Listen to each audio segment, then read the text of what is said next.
કર્તવ્ય પથ ઉપર રજૂ કરાયેલા ગુજરાતના ટેબ્લોને દેશમાં નંબર 1 ઉપર લાવવાની તક. તો જુઓ કઈ રીતે આપશો મત. 26મી જાન્યુઆરી 2026 પ્રજાસત્તાક પર્વે પ્રતિવર્ષની જેમ આ વર્ષે પણ નવી દિલ્હીના કર્તવ્ય પથ ઉપર ભવ્ય અને રંગારંગ પરેડનું આયોજન થઈ ગયું, જેમાં દેશની સૈન્ય અને સાંસ્કૃતિક ઝાંખીના પ્રદર્શનની સાથે રાજ્યોના ટેબ્લો પણ પ્રદર્શિત થયા. ગુજરાત દ્વારા 26મી જાન્યુઆરીએ પ્રદર્શિત થયેલા ટેબ્લો, જેમાં સ્વતંત્રતા કા મંત્ર વંદે માતરમ વિષય આધારિત ટેબ્લોને આ સાથે સામેલ લિંકનો ઉપયોગ કરી આપનું ભરપૂર વોટિંગ કરીને ગત વર્ષની જેમ આ વખતે પણ વિજેતા બનવાનું ચૂકશો નહીં.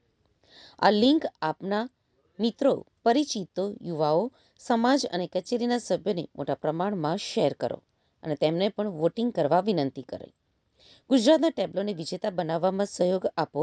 વોટિંગ લિંક તારીખ 26મી જાન્યુઆરી 2026 રાત્રે 11:45 વાગ્યા સુધી જ ખુલ્લી હોઈ શકે. ભરપૂર વોટિંગ કરી ગુજરાતના ટેબ્લોને વિજેતા બનાવીએ. તો તમે આ લિંક ઉપર વોટિંગ કરી શકો છો. Contribute to the poll on mygovernment.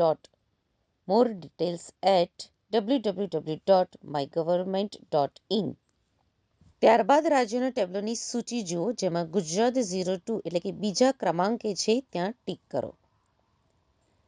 નીચે લીલા બટનમાં લોગિન ટુ પાર્ટિસિપેટ છે તે દબાવો. ત્યારબાદ તમારા મોબાઈલ નંબર, ઈમેલ આઈડી લખો, જેથી તમને એક ઓટીપી પ્રાપ્ત થશે.